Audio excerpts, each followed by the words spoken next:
Good evening.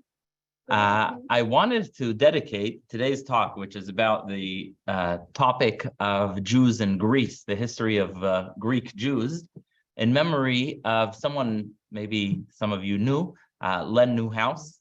He used to help run with us the parallel service downstairs, and he was actually a Greek Jew.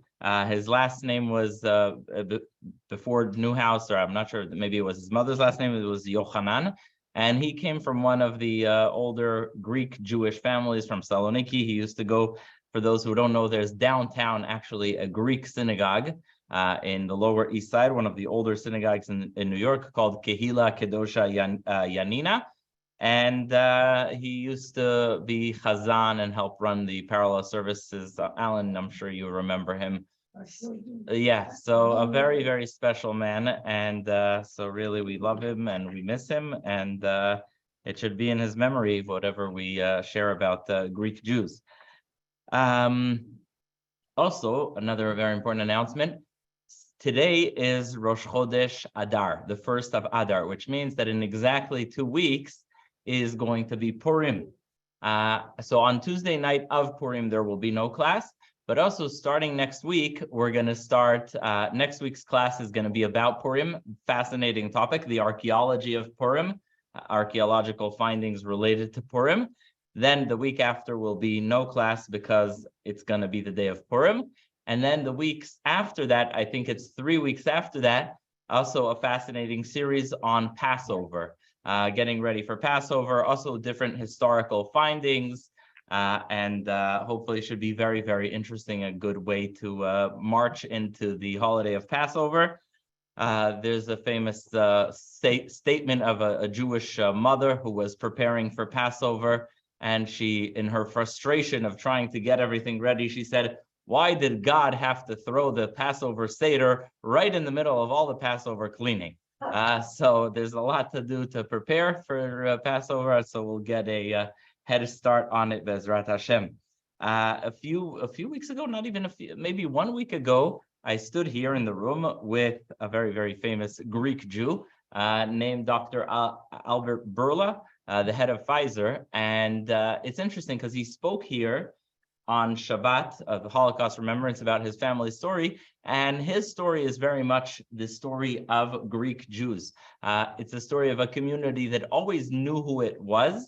It never really had major internal divisions, which is a beautiful thing. If you look at Greek Jews, even though Greece had Jews coming from Turkey, it had Jews who came from even Hungary, from more of the Ashkenazi countries. It had many, many Jews, which actually became the dominant group from Spain, from those exiled from Spain. And it had, I'm going to speak about that group, it had what's called the Romaniot group, which is Roman Jews. There was a group of Jews that were in Greece for a very long time. I'll speak about them as well.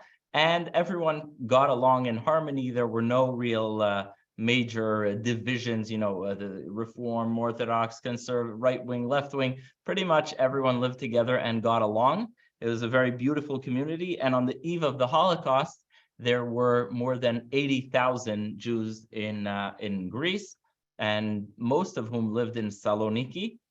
And so it's a beautiful community. It's interesting that the story that he shared was that his aunt, I believe, his aunt, could be aunt or great aunt, was married to a Christian man. And when the Nazis came and said that this, I'm talking about Bourla, Dr. Bourla's mom was a little girl. So Dr. Bourla's mom was a little girl, and her sister was married to a Christian man. And the Nazis convinced everyone to go on trains to a better life somewhere, and the parents went, but they didn't trust this to be the case with their little daughter, Bourla's mom, and they put her with her sister, who was living as a Christian in one of the smaller villages, and she had to stay at home. She couldn't leave the house, and one day she left the house, because it's hard to stay in the same basement for 3 years. And someone saw her, and they brought her to the Nazis, and they put her in this detention center. And her brother-in-law, the Christian man, and her sister took all the money that they had, every single penny, and they gave it to the Nazis and they to the head Nazi, and they said, look, make sure that this girl doesn't get taken with the deportations to be killed. And he said, fine. One day, and she would go every single, almost like the story of Mordechai and Esther, she would go every day to check on her sister. And one day she sees she was taken. Quickly, they run to the Nazi. They say, have you no shame here in Greece? If an officer doesn't keep his word, he kills himself because we're so dedicated to keeping our word. Shame on you. He said, I didn't know. He drives to the place where they're executing them locally, and he pulls Berla's mom out from the line, and her life is saved. And so sort of this idea, he said, he grew up with the belief that there's always hope and there's always a possibility, even when you're looking at the worst odds possible. So there's a very beautiful Jewish community there up until the Holocaust, where really they were decimated along with other European Jewish communities. But I think what I found most fascinating about the history of Greek Jews is it is the oldest Jewish community I'm aware of. It's the oldest Jewish diaspora. You have Jews who went to Persia, Babylon. That was an expulsion. Greek Jews are the first diaspora. When do you think Jews start living in Greece? Does anyone want to try and guess how long Jews are living in Greece? Anyone? Since the Roman times, right? That's what you would think. But actually, first of all, there's a bunch of mentions of Greece in Tanakh as early as Genesis. So it starts Ubnei Yavan. By the way, the term for Greece is Yavan, which is Ion. And a part of Greece, that's the Kihila Kedusha Ionina. Ionina is Yavan. And I forgot the exact word for the language. Oh, here, it's called Yevanitika. You know how there's Yiddish, there's Ladino. Greek Jews are so old, they had their Greek Jewish language, like their Greek Yiddish. It's called Yevanitika. So Yavan is Greece, and it's because of this area called Ion. Ion, Yavan. And so you have a verse already in Bereshit, in Genesis, Ubnei Yavan, Elisha, Tarshish, Kitim, Vedodanim. Some of the islands like Rhodes and Crete are also named. Yeah? I think it's a very old Greek word, and it's a region in Western Greece, I believe, Ion, and that's why you have in downtown New York, it's called Kehila Kedosha Ionina, or with a J, Janina. But yeah, it's the old word in Hebrew for Greece. You know, you ever sing on Hanukkah, Yavanim, Yavanim, Nikbetzu alai? So Yavan is Greece. And it's because of this area that's called in Old Greek, Ion. So it's Yavan, Ion. It actually has the same letters. You have a sort of a Yod, a Vav, and a Nun. But in Greek, my ancient Greek is not perfect, I must confess here. But it's called Ion. So it's mentioned already in Bereshit. I see that I see some people here. We actually have participants on Zoom. With more connections, so Greek Jews are actually, they go back more than 22 or 2300 years. We're going to see. So that period of time before the destruction of the temple is, I think, to me, the most fascinating thing, because it's not like Jews living in Persia or in Babylon. These are not Jews who are expelled there. These are Jews who voluntarily leave a semi-sovereign land of Israel and they go to Greece. And so there are Jews living in Greece already 200-300 years before the destruction of the Second Temple, before Greece is even controlled by Rome. So they're called the Romanitim, but they actually predate Romans. They speak Yevanitika because they're Yevani Jews. The whole story of Hanukkah is based on the idea that there were Jews who wanted to be Hellenized Jews, and there were Jews who wanted to be non-Hellenized Jews. And I assure you that the number of Jews who wanted to be Hellenized Jews was not tiny. And a lot of those Jews may have said, wow, what a great culture Greece is, and maybe I should go pick up and live in Athens. And the oldest synagogue in the world, I know I've said this before, but I keep on learning about older ones. The oldest synagogue in the world is in Athens. There's a synagogue in Athens, a floor that was uncovered with a menorah inscribed. I think the last time I said this is the oldest synagogue in the world was about Italy, so not far. An even older synagogue is found in Athens. And it's fair to assume that a bunch of Jews went to Greece to live there even 200 years before the destruction of the Second Temple. And so these were, when we say Hellenized Jews, it's not like saying a Jew who converted to Christianity necessarily. It's not like a Jew who said, I want to have nothing to do with Judaism. It could be a Jew who said, look, I don't mind the shows and the whatever shows the Greeks were putting on, whatever Greek tragedies were playing in theater that night. It doesn't mean that they abandoned Judaism. So they wanted to be Jews, but they also wanted to be Greeks.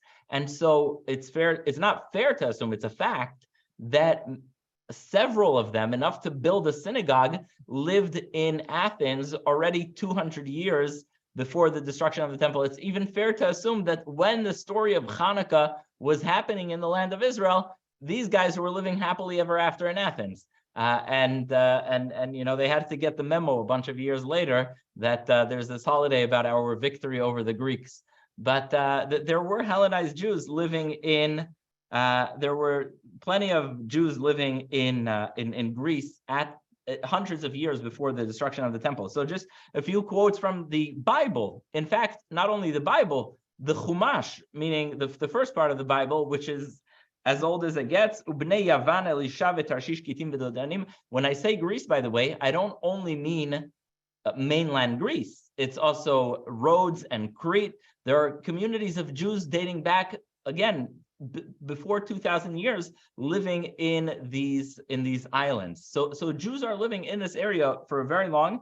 Another verse is from the book of Ezekiel, Yavan Tuval v'Meshech Hemarochlaich. So there's this mentioning of Yavan, of Greece. And here's a more confrontational verse from the book of Zechariah. V'orarti banaich Tzion al banaich Yavan. I will awaken your sons, Zion, to go to war with the sons of Yavan, of Greece. So the tensions are there a long way back. But the reason for the tensions between Jews and Greeks is because there are also many similarities. And I want to read you a letter that speaks about a meeting between a Jew and Aristotle. This is around the 4th century BCE. There's a letter about a fellow, I never pronounce the Greek names great, so you'll forgive me, especially the ones with CH, but Clerichus. He speaks about a meeting between Aristotle and a Jew that he meets in that region.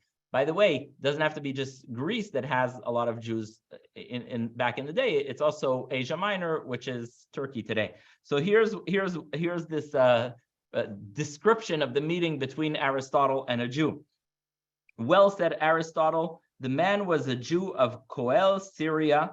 These Jews were derived from the Indian philosophers and were called by the Indians Kalani. Now this man who entertained a large circle of friends and was on his way from the interior to the coast not only spoke Greek, but had the soul of a Greek.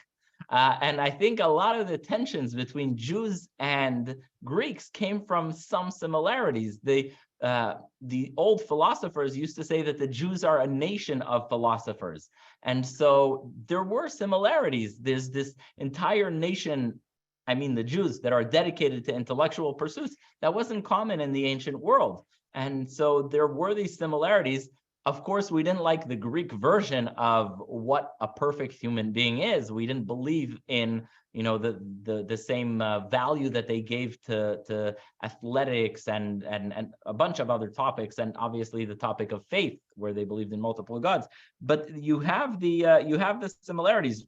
So for Aristotle to say that the Jews have a soul of a Greek shows you that there were these similarities between the Jews and the Greeks. Going forward, there's letters even between the people of Sparta and the people of Judea. So there's a letter between a fellow named Yochanan in the book of Maccabees and the people of Sparta. And so there is this regional connection between Jews and Greeks already pretty early on. In fact, already in the days of Alexander the Great, you have these Jewish communities that are moving to Alexandria, Egypt. In fact, some of the traditions say that Greek Jews came not directly from Israel, but came from Jews who were living in Alexandria, Egypt. And so this is an amazing thing to me because it's a Jewish diaspora before we were a diaspora. Jews living in Persia, Jews living in Babylon were forced there, they're expelled there. Jews living in Greece, 200 BCE, these are Jews who were Jews of the diaspora. And I think that's something I'm going to speak a little bit about what this series taught me, but I think we sometimes underestimate how much of a people of diaspora we are. If you have Jews 2,300 years ago who are going not only to live in Alexandria, right near Israel, but then go to live in Greece, we're people who were able to hold ourselves together, with obviously a very heavy price, in many countries for thousands of years. And so you have this connection between the Spartans and the Jews already a long time ago. Another thing that happens is one of the Kohanim Gedolim, the Kohen Gadol in Jerusalem was a very political appointment. And so like we've seen, I think with France, there was one person who was expelled there from Herod's family. One of the Kohanim Gedolim is sent to Sparta. He runs away from Antiochus, from this, Antiochus from the Greek. He goes away to Sparta, and you can imagine that if you're a Jew who runs away to a town, I'm not saying they all bought OU kosher matzahs, but there had to be some kind of community to receive you. I don't know if they sold borscht or gefilte fish, or they had a kosher deli. But if you're a Jew and you're running away to a specific city, so if you're a Jew running away, long before the temple is destroyed to Greece, there's probably some people there that will be able to, as they say, to kibbutz with you, or to do something Jewish with you.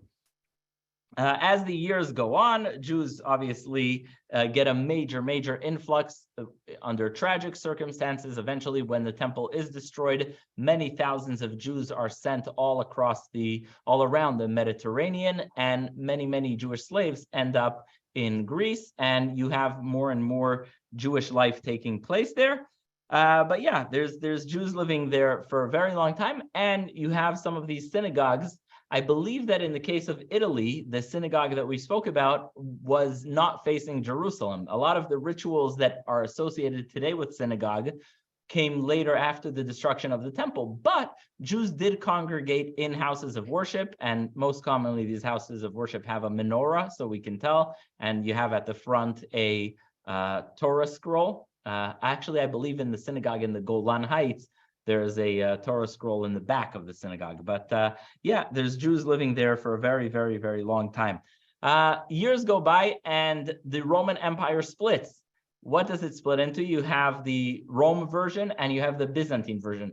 Jews do not do well under the Byzantine version because it's much more restrictive and it is much more oppressive.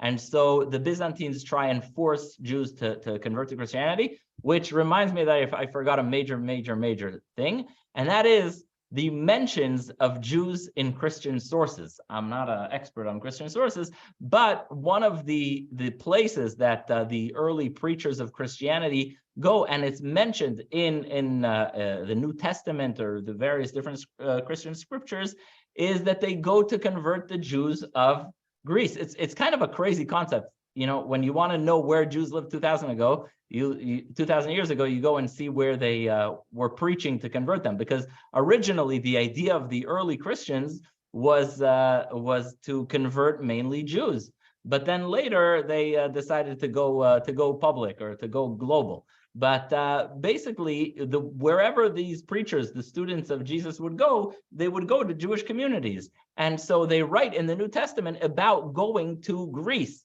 And so that's another sort of piece of evidence where you see there are Jews living in Greece already that long ago. He's going to the synagogue in Greece. Spoiler alert, not a major success story. Meaning, yes, there are some Jews who end up joining Christianity there, But between that and the Byzantine Empire trying to force conversions, Jews in Greece generally reject Christianity and do not convert, even when they have to live under very difficult circumstances. Again, Greek Jewry becomes this cosmopolitan place where Jews come from all over. And you have some scholars. I don't know if anyone knows, there's a series of books called Lekach Tov. It's sort of like a midrashic work. And so this Midrash Lekach Tov is written by a rabbi named Rabbi Tuvia ben Eliezer. And he lives in the 11th century in Greece. And he's a great scholar. So Greece becomes this like pretty quiet, no major news. Everyone's living their life and things are good. In the 1300s, once Jews flee Ashkenaz, whether it's the Black Plague, pogroms, or it's the Crusades, Jews from Ashkenaz start fleeing. That's when you see Jews coming to Lithuania and other parts of Eastern Europe. So these Jews also flee there. Even Jews, actually, interestingly, who flee Hungary and come to Greece, and they stay there with the... so in 1376, you have the first Ashkenazi Jews arriving in Greece. And I think what I found fascinating is that no matter who it was that came to Greece, there's sort of this general culture of Sephardic Jewry that ends up being the dominant one. And so no matter what happens, there's not, you don't see multiple kinds of prayer, multiple kinds of synagogue. There's pretty much a unified version, even though you'll see soon there's Ladino, there's Yevanitiki, there's some Ashkenazi Jews. They sort of mold into one community. I see we're getting a comment. The Jew, I guess, the Jews, so this is from one of our viewers. The Jew Saul became the Apostle Paul. Saul Paul, I guess they made a quick switch, who preached in the Salonika synagogue, Jewish light, and he's Judaism light, I guess, or Jewish light, no circumcision or kashrut. He was rejected and became the archetypical anti-Semite. We got here one of the comments. So yeah, so this guy Saul Paul would go to the Jews. Wherever he went, he would go to the Jews, and then when the Jews rejected him, then he decided to become some kind of anti-Semite. But it shows you how far back Jewish life dates there. In 1492, there's a huge influx of Spanish Jews. Very interesting, though, there's something about the region. Greece is really part of Europe, but the Ashkenazi version of Judaism never really picks up in Greece, never. Even though, there are all kinds of groups of immigrants, Ashkenazi type of Judaism never picks up. And if you ask me, the reason for this is because the Jews in Greece are so connected to where Jews were indigenous. They're so close to the land of Israel, and they have a group of the Romaniots, the Jews who are literally there from the time of the destruction of the temple and even before. And so to give them some kind of Judaism that was, exile after exile after exile, when they are close to the source, is difficult, which is why they stick with more of the Sephardic version. It's fascinating. I listened to what the Greek pronunciation, there's different pronunciations of when you read the Torah, the Shema. Fascinating thing about the Greek version is the only other ones I see this with is the Yemenites, both of which are considered to be the oldest Jewish diasporas, one of the oldest, and the Greeks and Yemenites are the only ones I know of that they do when there's a taf. You can say like Shabbat or Shabbos. So the Ashkenazim say a taf as a s, and Sephardic Jews say a t, right? So it's Shabbat and it's Shabbos. It's a t or a s. But Yemenite Jews and Greek Jews are the only ones who do it as a th, as a th. That's why a lot of them Thessaloniki, or it's spelled with a th. So the Greek nusach has a ta as a th, which is exactly the same as the Yemenites. So it's interesting that these two ancient communities have that th, and it never picks up. The Ashkenazi Jewry never picks up there because they are so close to the source that they don't have these more cumbersome versions. Finally, later on, the Ottomans, sorry, so just in terms of Greek Jews, so the Spanish Jews that arrived there end up being the dominant group, and actually Ladino takes over to this day for Yevanitiki.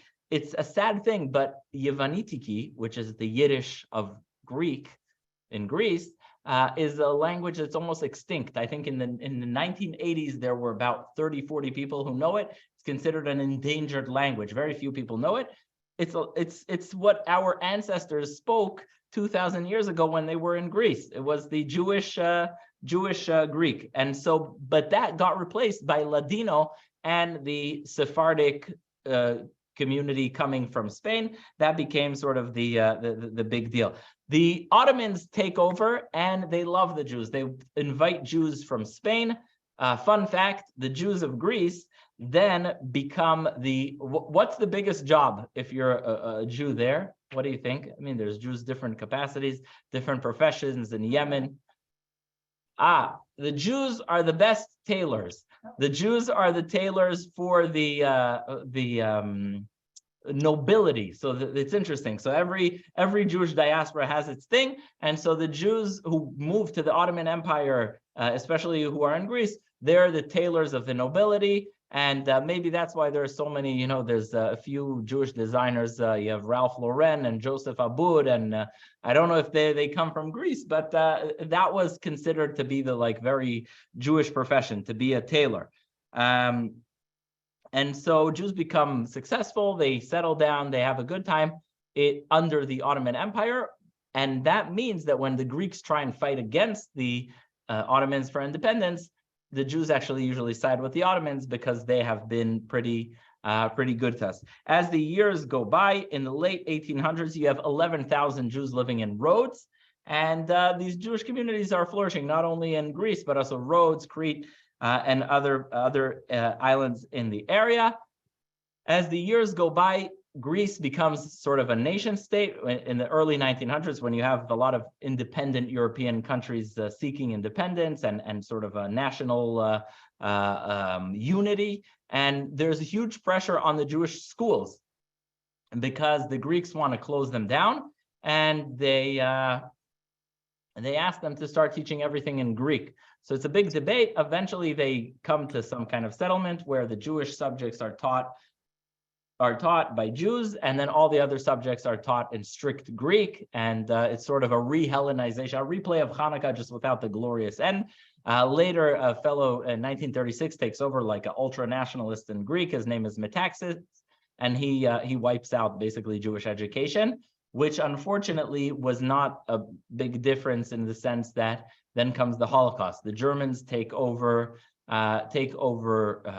Greece. They don't subjugate the Jews to the same kind of torments in terms of the same exact torture that the Jews in Poland were suffering, for example. But part of the reason is that the Jews, the Greeks, have a very decent relationship with the Jews. So as long as the local population is not as evil and vicious as it was in other countries, the experience wasn't bad. Did that prevent people from dying? No, because eventually the Germans start rounding up Jews and sending them to Auschwitz. And it just gives you an idea of the evil of the Germans, because not only did they send away the Jews of Saloniki, which is a community with 60,000 people, but if there's this ancient Jewish community on a small island, they make sure to get them out. The psychotic evil of the German Nazis was incredible. So they're taking these, they're like weeding out as every single community that they can. And here we come actually to a tragic story of the tale of three rabbis. So the rabbi of Saloniki, who comes from more where Ukraine is now, Galicia, he is sent, he's first sent to Bergen-Belsen, I believe. Then he's brought back. He's brought back to be the head of the Judenrat and to sort of collaborate with the Germans to make sure that things are going to be okay. And he assures the Jews of Saloniki that everything's going to be okay as long as you work with the Germans. And he promises them that life is going to be good in the camps that they're sent to. And he himself later gets killed in one of these camps, only after he gives everyone he gives the Germans all the lists of the Jews and convinces all the Jews that he can to go on these trains that are Auschwitz bound. Interestingly, there's two other rabbis, and to me this is just sort of an interesting phenomenon. There's two other rabbis who are Greek rabbis. And when the SS come in and give them the same shtick, the same spiel that they lie to every Jewish community, where they say, oh, don't worry, just give us all the names, work with us, we'll work with you. These rabbis were smarter than the Germans, and they didn't even begin falling for it. They said, no problem, give us 12 hours. They took 12 hours. They went to the archives of the Jewish community. They burned and destroyed every single record that existed there. They ran to every Jewish community, every community that was under their auspices, and they told everyone, guys, run for the mountains. And it worked. Unfortunately, these rabbis were in the smaller communities. And so after the war, you see something in Greece that you don't see in many other communities. The Jewish community right away files. They didn't know that the rabbi of Saloniki was also killed because they thought he was a German collaborator. They file lawsuits for crimes against humanity or whatever against their rabbi because they know better. They know that there were rabbis who did have the insight to destroy all the records and to save the members of their community. Doesn't mean that everyone was saved, but a significant amount was saved, and I think that's just a fascinating concept. Today, after the Holocaust, many Greek Jews, even actually in the 1930s, many Greek Jews moved to Israel, and you have a large Jewish Greek community in Israel. You have downtown New York, the Kehila Kedosha Anshe Yonina, which is both a synagogue and a museum. You can go visit there. And the Greek community is much smaller than it was, but it's just important to note that this is the oldest Jewish diaspora in the sense that some of them have been probably in Greece. I don't know if it's the same people, but you have a continuous Jewish community for 2,200, 2,300, maybe 400 years, right? Aristotle has this conversation with a Jew there.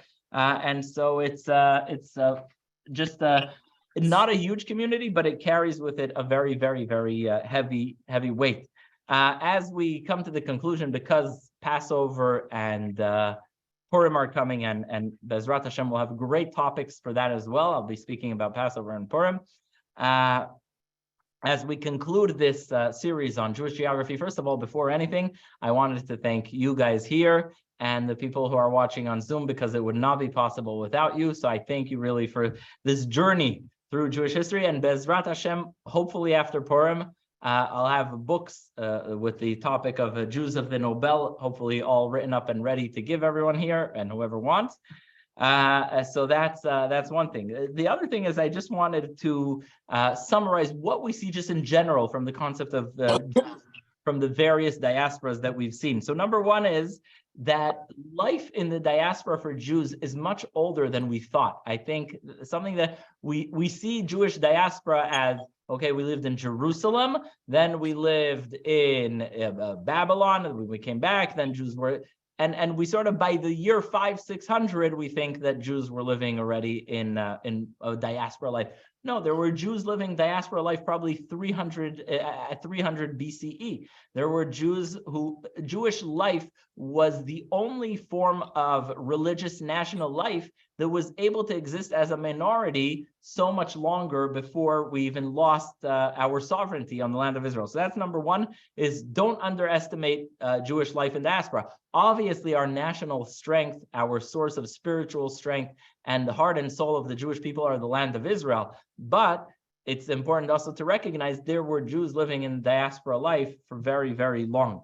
The other thing is, I think the concept of a synagogue is much older than we thought. The fact that you have this old synagogue in Athens, you have synagogues in Italy that are so much older than the time the temple was destroyed, teaches you really of the essence of a synagogue as what we call it, a Beit Knesset, a house of gathering. Yes, it's a house of worship, but it's also a house where Jews would gather. I think it teaches you the power of the Beit Knesset. And another important lesson looking at communities from China to France to Morocco, etc., is that the strongest source of strength for a Jewish community. What is the strongest source of strength for a Jewish community? Obviously, at this point, this is already an opinion. The strongest source of strength, sticking together, but also connection to other Jewish communities.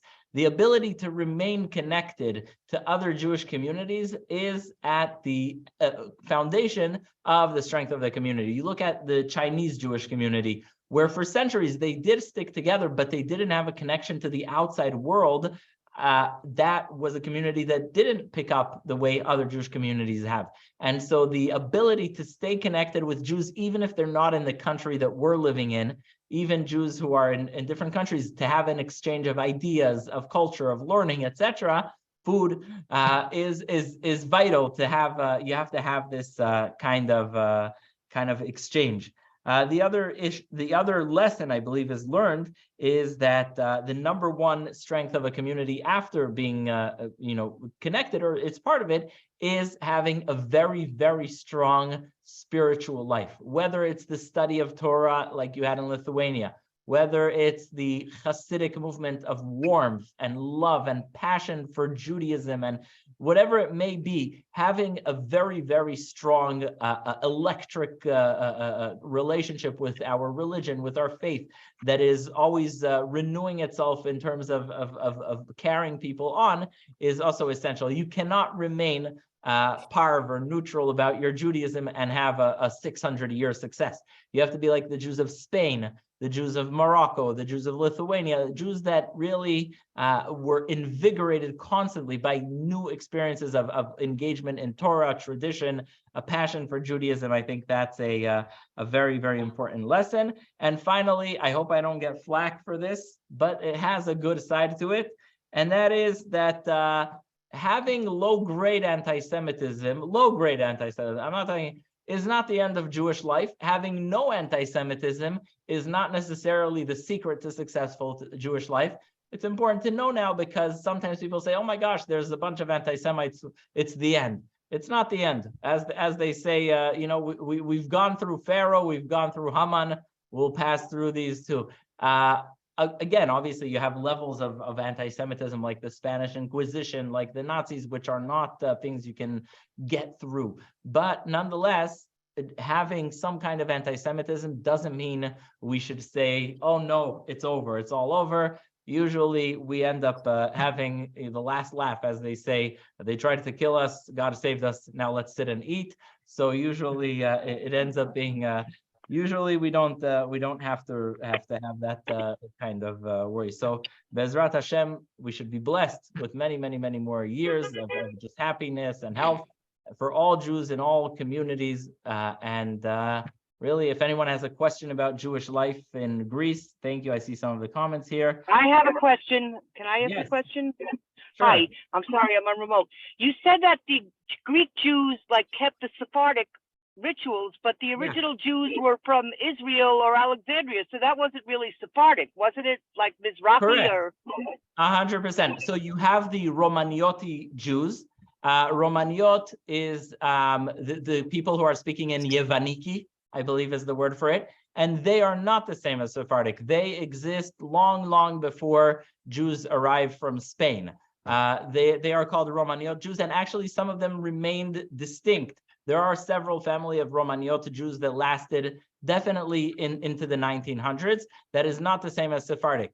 At the same time, what I did mean is that to the exclusion of Ashkenaz type of Jewry, meaning when the Sephardic Jews come from Spain and Ladino becomes the most dominant language and culture in Greece, that does pick up. What does not pick up is when Jews come from Hungary or Ashkenaz, that doesn't end up being a sort of a big branch of Greek Jews. Even though at the same time there are in Saloniki Jews who are from all over, and they have printing houses and they print many Ashkenaz books, but the core of the I just meant Sephardic as a non-Ashkenaz, not that the Romaniots were the same as the Ladino. Thank you. Did the Greeks save the Jews like they did in Bulgaria and Denmark? Like, was there a movement to save the Jews during the Holocaust? It's a good question. So there's two factors for that. First of all, the Germans were in Greece much longer before they were in it wasn't like a short stint. They were there from 1941. And so there was more time to be there. At the same time, so you don't have too many stories that I know of Greeks saving Jews, but you also don't have the same kind of viciousness that you see in Poland, in Lithuania, in Hungary. You don't see the Greeks turning on I mentioned the story of Albert Bourla. So his mom hid with her sister, who was married to a Christian Greek.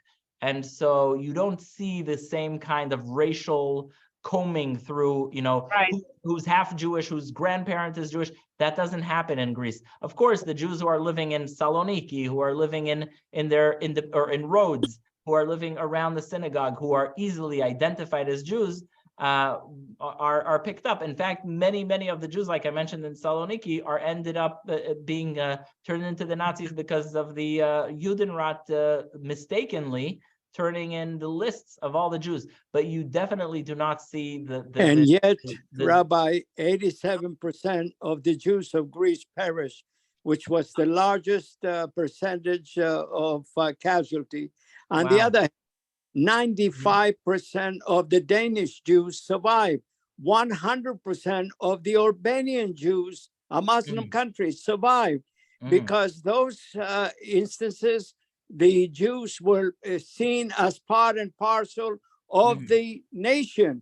In Greece, that was not the case. To this day, they are considered as the other. That's why there are frequent eruptions of anti-Semitism and assaults on Jewish cemeteries, on synagogues, and on Holocaust memorials. On the other hand, the observation can be made that where in Salonika they seem to be so non-assimilated, they were much more in danger. In the case of my own parents, we survived by hiding in the mountains where I was born in 1943 by the good graces of a Christian couple, childless couple, that cooperated and collaborated with my father in business. And he was a Romagnot. He married a Sephardic Jew from Salonika and survived. Her family perished in Auschwitz. So it's a very mixed bag of pluses and minuses. Unfortunately, as I mentioned in the chat, today Greece remains the foremost anti-Semitic country in Europe today, and it was the only country that voted against the birth of a Jewish state in Resolution 181 in 1947. If I can interrupt, so because I want to make sure we realize how honored so you are from a Greek Jewish family. Yes, I'm Joy's father. A Romagnot on my father's side, and on my mother's side. Yes. You know what? I can't see you here on the screen, but I gotta say it's just an extraordinary honor. So we have a Jew who's from a Romagnot family. I wonder, do you speak Yevani? I do a lot of public speaking for the Holocaust Museum and for that number. So, all right. What's your name, if I may ask? So if anyone wants to go on your tour or hear more. Yes. I am. Want to share your name? I'm Professor Emeritus Asher Matathias. Asher How about that, Matathias? Oh boy, I celebrate Hanukkah in my house every day. In your own way, Matathias. Who knows? How far you go back. Wow. Okay, so what a way to conclude. Thank you, Rabbi. We have here someone who is from a Romagnot family, and do you know some Yevaniki? That's my next question. Yes. You do. Wow. Yes. Are you able to say a sentence or a Jewish anything? Because Yevaniki I saw is an extinct language almost. I speak. No, not the Yavanit, but Greek, modern Greek. Oh, modern Greek. So there's a language Romaniot spoke called Yevaniki, which is the Jewish version of Greek. Exactly. Yeah, And that wow. did not filter down to me. By the way, my father did not speak Ladino, but because he was courting my mother, it was made a condition because his prospective in-laws did not speak Greek well enough. Greek. Wow. Salonika did not come under the suzerainty of Yes, Greece till I know. 1912. Wow. So because of love, he learned Ladino, but unfortunately, within a year or two, they were taken away. So they never Wow. had the chance to interact. Wow. Look, Yeah. I cannot say anything other than wow. It's an amazing honor to have here a Jew from a Romaniot family able to share the experience. That's pretty amazing. Thank you for sharing. Thank Rabbi, you. say Yeah. one thing. It also, a lot of the Jews that were taken from the islands by the Nazis had that long boat ride to Athens, to the Mhm. mainland, and then a longer and in hard conditions, and then Yeah. a train ride to Auschwitz or wherever they were sent. And it was a really hard thing. And they also suffered at the camps because they spoke Ladino. And Yeah, if I spoke- could just add on to that, so the Jews who suffered, the Jews who were in, the Jews who were taken to Auschwitz from Greece, they perished at a higher rate because of the fact that A, they had a longer trip. B, they were not nearly used to the brutal weather of the Polish winter. And they all also stuck with their family. The idea that you should run away and leave your family behind was unthinkable for them because they were with their family. There's a very famous movie that came out, I think, in the 80s about a guy, his name, I think, was Shmuel Aroch. His last name was Aroch, and he was the boxer of Auschwitz. The Germans took this Greek Jewish boxer, and he was undefeated, actually, until like 1960. He never lost a game. And he was a Greek Jew. But other than him, Greek Jews perished at a higher rate in the concentration camps because they were just the weather and many other factors. So language was a big problem for them. And they didn't speak the language that other people spoke. Yes. The Yiddish that could, other Jews there spoke. but the Ladinos could not understand anyone.